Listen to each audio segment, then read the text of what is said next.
Jane Ejercito. Jana Ejercito. Jana Ejercito. Oo, si Councilor Jana Ejercito. Ito na, basahin natin kasi. Hi Francis, baka may extra ka na help for the fire victim yesterday. Any lang will do, but no pressure. Fire victim yesterday in Barangay Batis, Isla San Juan City. Tingnan natin. Okay, tatawagan ko na. Tawagan natin. Wow, grabe. May sunog talaga, grabe. Wow. Okay, let's call her. Yan.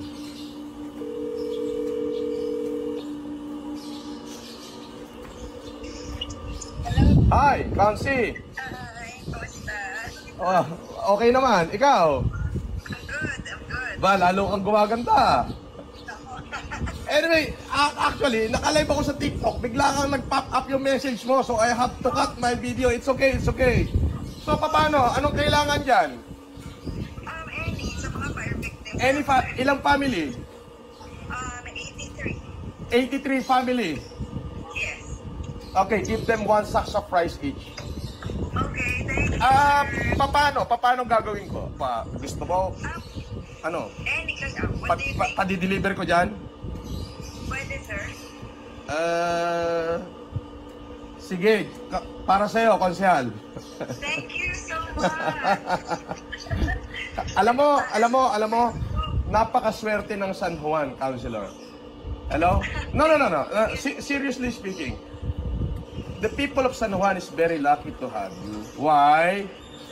Alam mo yun, na kahit na anong pagkakataon, alam mo yun, ayaw mong palampasin yung pagkakataon to seek help just to help your constituent. And I always gladly be of help. Thank you so much. Alam mo, natatakot lang uli ako, baka makulong na naman ako dito eh. Hindi naman. I'm so happy. Anyway, Councilor, sige, pa-pick up mo siguro or ipa-deliver ko sa'yo or send me the address kung saan ipadadala. I'm gonna send rice. Alright? Thank you Para so sa'yo. much. It's okay. Thank you, sir. Councilor, mabuhay ka. At Tumaan kayo. the people of San Juan, no. The people of San Juan should be grateful to have you as their leader. Thank you. No, yeah, totoo yun. Kasi, kumbaga lahat ng pwedeng i-sort out just to help them during the time na crying times nila ginagawa mo. It doesn't care sa'yo if, alam mo yun, kahit ano pa yan. Ang importante sa'yo, matulungan sila. Thank you so much. Mabuhay ka, Kapitan. Konsehal, sorry.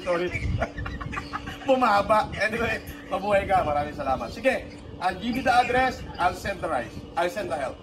Okay, bye. Thank you. Bye.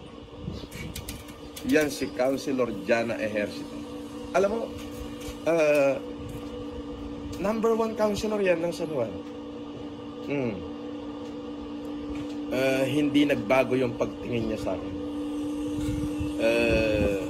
She considered me a hero, and whatever na naging ano ko sa buhay, they still embrace me.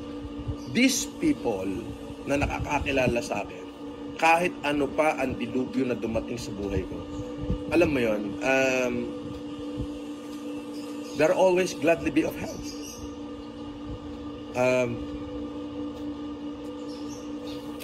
Napakaswerte.